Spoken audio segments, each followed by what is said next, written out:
ఇచ్చిండ 2 నెలలు టైం పెట్టిండు అని చెప్పుకుంటున్నారు.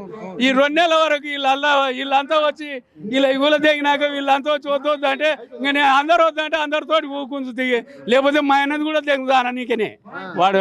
ఇప్పుడు మీరు ఒకవేళ మీరు ఎన్ని చేసినా కూల్ చేశారు అనుకో, ఏంది పరిస్థితి? అనుకో ఆయన ఇంటికి పోతాం, ఆయన ఇంటికి పోతాం. మాది బాలకృష్ణ నగర్ వరకు మొత్తం ఆయన ఇంటికి పోతాం. ఆయన ఇంటికి పోయి ఆయన ఇంటి ముట్టు కూర్చుంటాం, కూర్చుంటాం ఆడ కూర్చుంటాం. బాధపడకండి, మొత్తానికైతే దీన్ని ఒక ప్రభుత్వానికి చూపించే ప్రయత్నమే చేస్తున్నాం.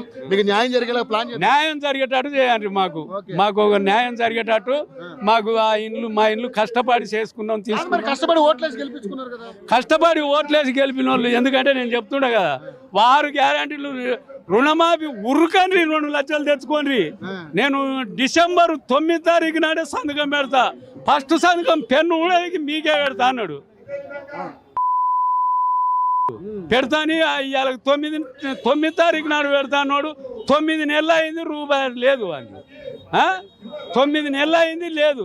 వాడు రుణమాఫీ చేస్తా అన్నాడు, రైతు బంధు సన్నోట్లు కొంటా అన్నాడు, అది ఇస్తా అన్నాడు, బోనస్ 500 బోనస్ ఇస్తా అన్నాడు.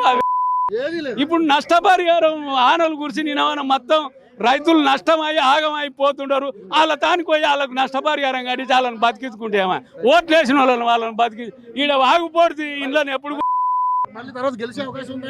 వాడా ఆడు బొంద గెలుస్తాడు, ఆడు మళ్ళా గెలుచుతాడు. ఆడు గెలుస్తాడు వాని పార్టీకే మొత్తం పేరూరు లేకుండా చేస్తున్నాడు.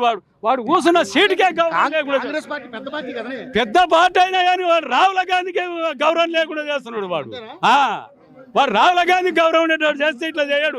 రాహుల్ గాంధీ వచ్చి వీడు చెప్పడానికే కాదా ఉన్నది.